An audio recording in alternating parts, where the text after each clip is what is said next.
Tired of your old Roblox username and ready for a fresh start?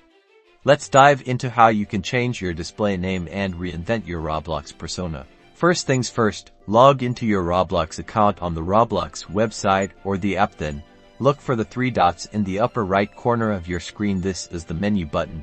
Go ahead and click on it. A menu will pop up. Scroll down until you see the word settings. It's usually near the bottom of the menu. Click on settings to open your account settings.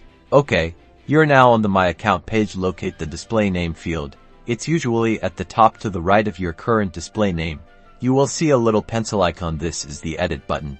Click on the pencil icon next to your display name. A box will appear, allowing you to type in your new desired display name. Remember, display names must follow Roblox's community standards, so keep it appropriate.